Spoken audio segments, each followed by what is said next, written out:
ఇండియాలోనే దెయ్యాలున్న railway station ఇది. ఈ స్టేషన్‌లో 22 ఇయర్స్‌గా ఒక్క ట్రైన్ కూడా ఆగలేదు. అండ్ ఈ స్టేషన్ వస్తుండగా ట్రైన్‌లోని పాసెంజర్స్ అందరూ డోర్ క్లోజ్ చేస్తూ ఉండేవారు. అండ్ ఈ రైల్వే స్టేషన్ ఎక్కడుంది? అండ్ 22 ఇయర్స్‌గా ఎందుకు క్లోజ్ చేశారు అంటే, ఈ రైల్వే స్టేషన్ వెస్ట్ బెంగాల్‌లోని బేగంగుండా అనే విలేజ్‌లో కన్‌స్ట్రక్ట్ చేశారు.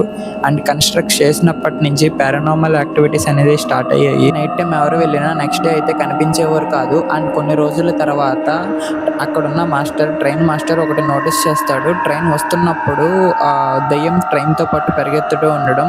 సో, అప్పటి నుంచి అక్కడ విలేజ్‌లో ఉన్న వాళ్ళకి భయం అనేది స్టార్ట్ అవుతది. అక్కడికి ఎవరు వెళ్ళేవారు కాదు. సో, దాన్ని మూసేశారు. అసలు ఆ అమ్మాయి ఎవరు? ఎక్కడి నుంచి వచ్చింది? అనేది ఇప్పటికి కూడా ఎవరికీ తెలీదు. అండ్ కొన్ని రోజుల తర్వాత ట్రైన్ మాస్టర్ వేరే ఊరైతే వెళ్ళిపోతాడు. వెళ్ళిపోయిన కొన్ని రోజులకే అతను చనిపోతాడు. అతను ఎలా చనిపోయాడో ఎక్కడ అయితే రీజన్ కూడా లేదు.